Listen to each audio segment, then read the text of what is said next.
On va passer au troisième point, la question de la participation citoyenne. Donc en lisant les programmes ou en regardant les sites que vous avez créés pour cette élection, on voit que c'est un point commun à vos trois programmes. Participation citoyenne, le terme est souvent utilisé. Parfois c'est peut-être un petit peu un terme fourre-tout. On sait que dans un contexte où on vit un certain désaveu vis-à-vis de là ou des politiques, dans un contexte de demande de transparence également, l'échelon municipal est sans doute celui aujourd'hui qui permet de renouer le lien entre les élus et les habitants, et que la participation citoyenne est au cœur de cet enjeu-là. Alors très concrètement, parce que je crois que c'est ce que tout le monde attend dans la salle, quelles sont vos propositions pour une meilleure écoute, une meilleure association des habitants?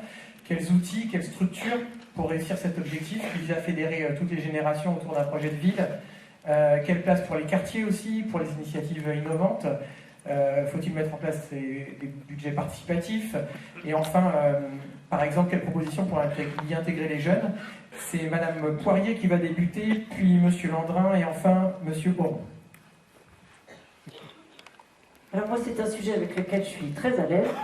Ce n'était pas une mode pour nous, puisque c'est comme ça que j'ai commencé ma démarche en mars 2018, quand je me suis préparée pour vous présenter ma candidature pour être votre futur maire. Tous les mois, j'ai réuni des citoyens, et vous verrez notre liste, où vous l'avez vu déjà. Elle est constituée de citoyens qui se sont petit à petit ajoutés à notre groupe, et qui nous ont apporté leur richesse associative, leur richesse professionnelle, ou leur richesse d'élus ou d'anciens élus. Notre campagne, on l'a basée sur ce point-là de participation citoyenne. Nous avons annoncé le 3 septembre l'ouverture d'un site et le 4, il était ouvert. La particularité du site Active à STG comme Active Ancenis-Saint-Géréon, c'était un site participatif. Nous avons démarré avec une trentaine de mesures et au fur et à mesure des rencontres avec vous en porte-à-porte, des soirées d'ateliers, on vous a proposé différentes thématiques. De manière très transparente, on a ajouté les propositions.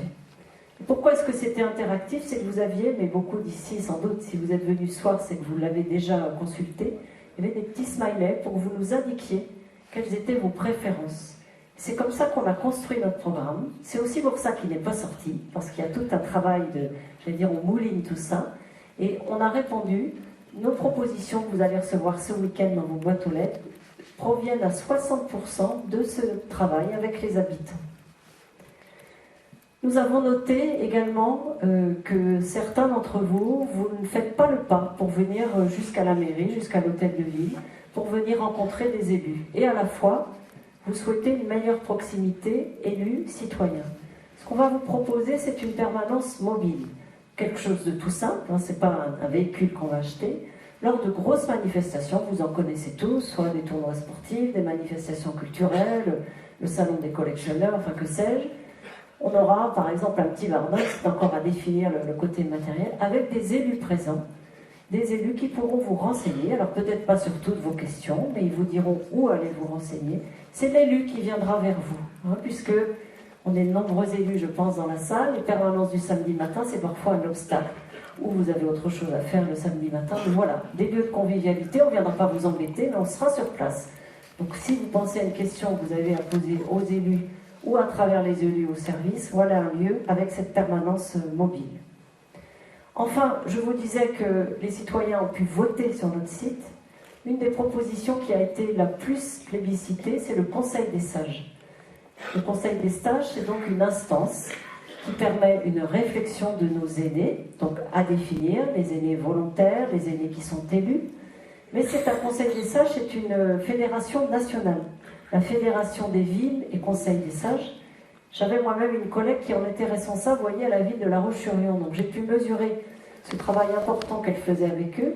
C'est à la fois une consultation, c'est-à-dire que le conseil municipal peut demander au Conseil des sages qu'il travaille sur certains sujets, mais à la fois un apport aussi de nouvelles idées.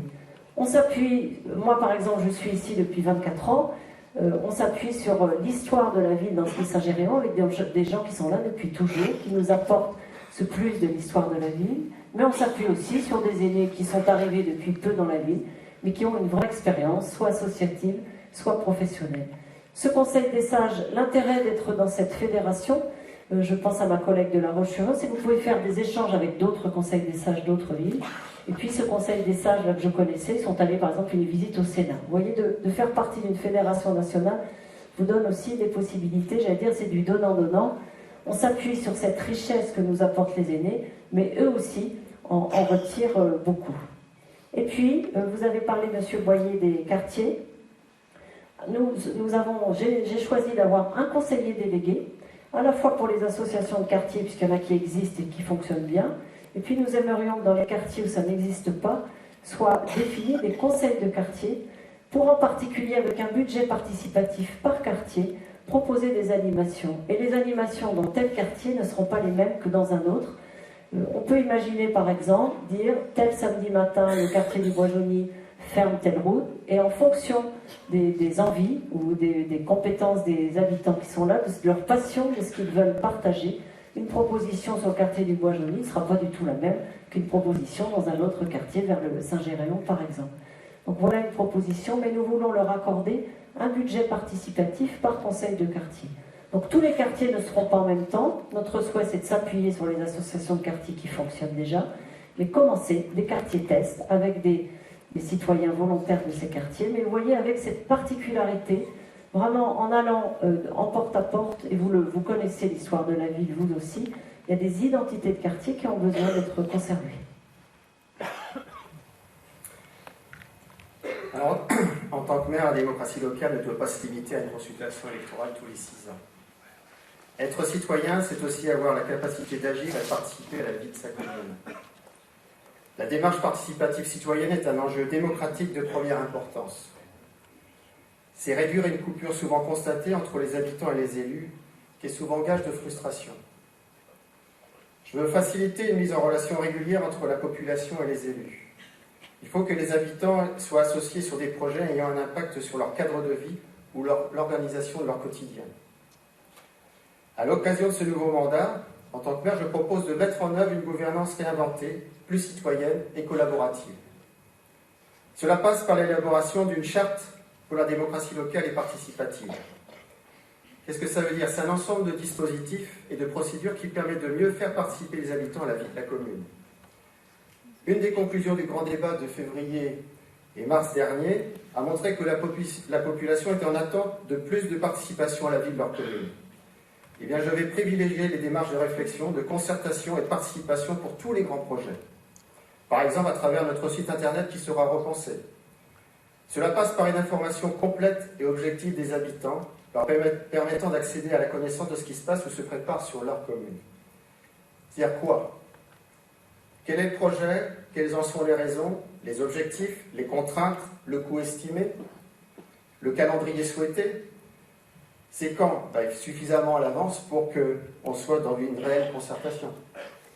Qui informer? Forcément tous les habitants, mais plus particulièrement les habitants des quartiers et les associations concernées. Puisque nous parlons de projets, les projets d'urbanisme sont au centre des préoccupations des habitants. J'ai l'obligation de créer de nouveaux logements tout en respectant les terres agricoles.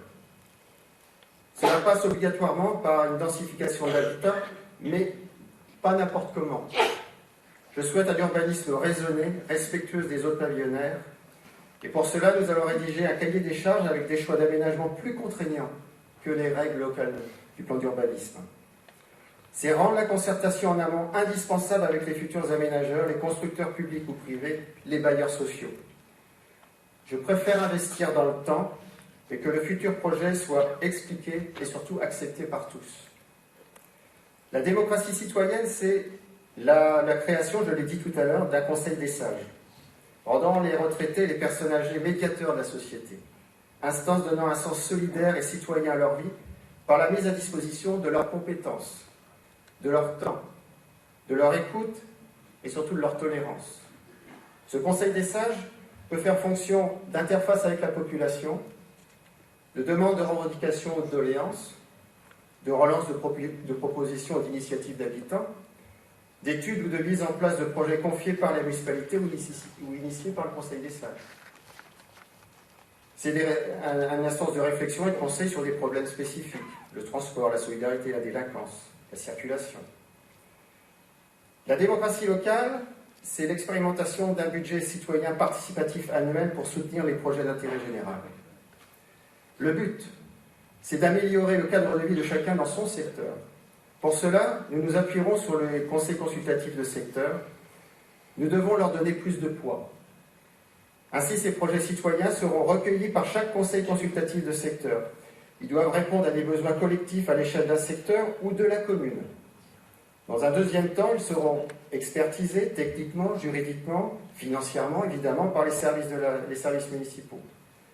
Et enfin, après présentation à l'ensemble de la population, il y aura vote, pour ne retenir que les projets les plus pertinents sans dépasser forcément l'enveloppe allouée. Je reconduirai le conseil municipal enfant comme projet éducatif citoyen, avec pour ambition de former les jeunes élus à l'engagement, à appréhender les droits et les devoirs du citoyen et de faire vivre la valeur de la République. Nous parlons de démocratie participative avec la relation avec la population. Mais n'oublions pas les 155 agents de la commune. Je tiens à plus les impliquer. Il faut soutenir leur initiative, organiser une réflexion collective sur les projets. Je compte en interne la création d'un laboratoire d'idées. En tant que maire, je veux renforcer ce lien agent-élu. C'est important pour moi. Vous le constatez, dans cette nouvelle histoire que nous allons écrire ensemble, le dialogue sera permanent, surtout au service de solutions concrètes et partagées. L'écoute de la sagesse de nos aînés, de l'enthousiasme de nos jeunes, de la vitalité de nos quartiers et villages m'apparaît indispensable pour construire l'avenir ensemble. J'y veillerai en tant que maire, la démocratie participative sera au cœur des prises de décision. Alors, comme l'environnement, la démocratie participative, c'est forcément une démarche transversale et elle n'est pas seulement limitée qu'à la thématique proprement dite. Le dialogue citoyen, elle est dans l'ADN de l'association Mieux Vivre en Saint-Géréon, une association qui a pour but d'agir pour la démocratie et la transparence dans la vie communale.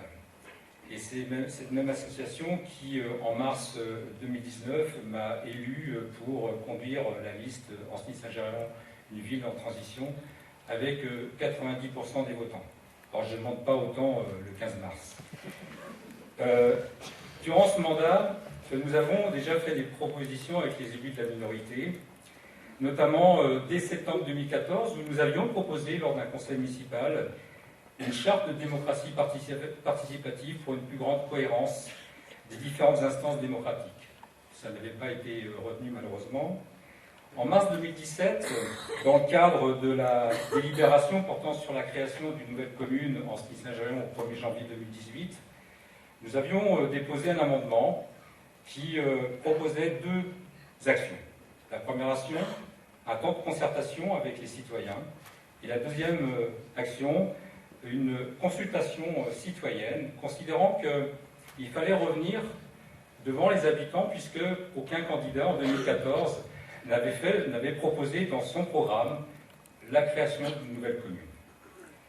L'autre proposition, c'est à chaque projet immobilier, nous avons toujours réaffirmé la nécessité de concerter dès en amont des projets, et que les projets immobiliers, ça ne concerne pas que les investisseurs, pas que les élus, mais les citoyens, à partir du moment où les projets immobiliers ont un impact sur le quartier.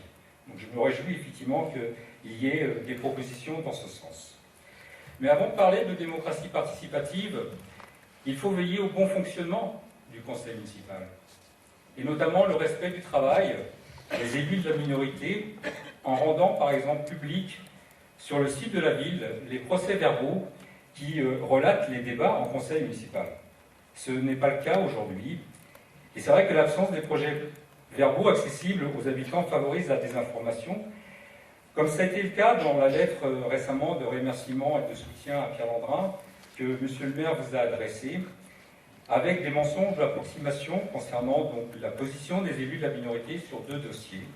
La vidéoprotection, nous n'avons jamais refusé la vidéoprotection, et puis sur l'abattoir, il aurait été idiot d'être contre la modernisation de l'abattoir, je tenais à le dire devant vous. La démocratie participative communale et intercommunale ne doit pas empêcher la décision. Et c'est la raison pour laquelle nous avons défini un cadre précis qui repose sur 5 axes. Le premier, c'est informer, écouter, répondre aux questions. Ça passe par l'enregistrement et la diffusion des séances des conseils municipaux dans un souci de transparence et de vérité. Et c'est vrai que nous mettrons systématiquement sur le site internet donc, les séances des conseils municipaux. L'autre axe, c'est associer les citoyens au développement de la commune et de l'intercommunauté. Donc prendre en compte la vie des citoyens dans tous les projets et également à chaque étape des projets immobiliers, impactant l'environnement et puis la vie du quartier. C'est élargir les commissions consultatives de quartier et de village. L'autre axe, c'est soutenir effectivement les initiatives locales et participer les citoyens à la décision, le budget participatif bien entendu, mais aussi proposer aux habitants de participer à l'attribution des marchés dans le cadre des consultations, et notamment sur le choix des aires de jeu par exemple. Je l'ai déjà fait à titre professionnel, Mulhouse l'a fait dernièrement pour un marché important d'aires de jeu. C'est évaluer donc les actions citoyennes. On ne peut pas faire de démocratie sans évaluation de la démarche. J'en ai parlé tout à l'heure, notamment sur l'évaluation des actions pour la transition énergétique de la commune. Nous proposons également aussi une commission extra-municipale d'évaluation du plan climat au niveau de la Compa. Et puis, c'est avant tout un engagement des élus. Être élu, c'est participer activement au conseil municipal et au conseil communautaire. Nous avons ce devoir pour vous de participer et de s'engager à 100% pour la commune.